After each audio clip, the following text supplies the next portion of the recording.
بسم الله الرحمن الرحيم magacayga waa Dr. Maxamed Ibrahim Dr. Macruuf maanta waxaan rabaa inaan ka hadlo calaamadaha lagu garto hooyadu markay uur qaado hooyadu markay uur qaado dabcan calaamado badan oo lagu garan karaa jiro calaamadaha lagu garto calaamada ugu horeeya waxa kamid ah calaamad la dhaha amenorrhea ama in caadada la waayo mar hadii ay uur dhaco caado waa la weynaa calaamada labaad oo hooyada in uur leedahay lagu garan karo waxa kamid ah swelling of the breast waxa la dhaha naasihi inay barar ku imaadaan sababta ah hooyo markay uur qaado waxa jirka ku badanaya waxa la dhaha estrogen iyo progesterone naasihi waxa loo diyaarinayaa waxa la dhaha lactation oo nuujinta loo diyaarinayaa sidaas awgeed waxa bararayo oo weynaanaya naasihi bararayo oo weynaanaya waxa kale oo inay uur leedahay hooyada lagu gartaa waxa kamid ah dhiig yar oo ka imaada xagga hoose ee taranka dhiigaas oo loo yaqaano bleeding of fertilization ama fertilization waxa la markii ay dhacdo bacriminta koowaad ay isku imaadaan ovumki oo xantii hooyada iyo spermki aabaha markay isku imaadaan waxa imaanaya waxa la physiologic bleeding waxa la dhaha bleeding kaas imaanaya iyadana calaamad lagu garto kamid tahay calaamadaha kale ee hooyada inay uurka leedahay lagu garto waxa kamid ah waxa la dhaha in ay xanuun oo ku imaado xagga hoose ee caloosha qaybta hoose wixii ka hooseeyo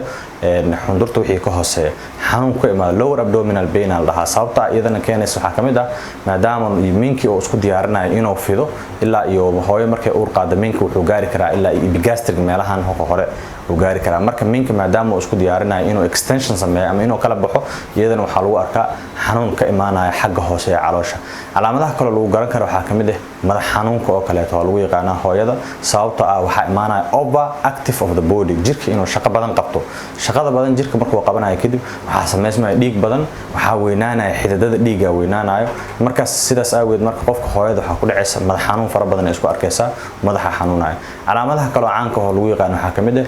nausea wax la dhaha iyo vomiting nausea waxa waaye laba ku imaanaysa hooyada iyo matag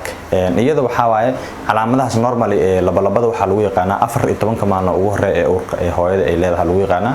sababta aan waxa waaye physiological change of the body wax la dhaha jirka inuu isbedelo sababta ah hormoneska oo dhan isbedelayo shaqada jirka qaabka uu shaqeynaa dhan isbedelayso marka hooyada waxa ku dhacaysa wax la dhaha matagaas iyo labadaas mararka qaarkood cudur ay ku noqon kartaa oo in matagu uu bato laakiin normally waxaan ka hadlayaa waa wax iska caadi ah calaamadaha kale hooyada in uur leedahay lagu garto waxa kamid ah maxay ahayd in isbedesho moodkeedii ama dabeecadeedii in isbedesho iyadoo dhan dabeecadeedu waxa iska bedelaya hooyadu in xanaaqeeda bato inay ma aragtay wax walba inay ku soo shiiraan waxa laga yaabaa xataa inay mararka qaarkood ku dhacdo guriga ay ugu soo uraayo waxa ay ugu soo uraayo moodkaas isbedela iyadana waxa waaye change am isbedel ku dhacay jir ahaaneed ee ku dhacay waa hooyada sababta ah hormoneski markay isbedel sameeyaan hormoonki jirka uu badana overproduction of hormone imaanay overproduction of hormonki inuu bato iyadana waxa ku dhacaysa wax la dhaha mood change oo dabeecad ahaan inay isbedesho oo iyadoo dhan ay isbedesho imaanayso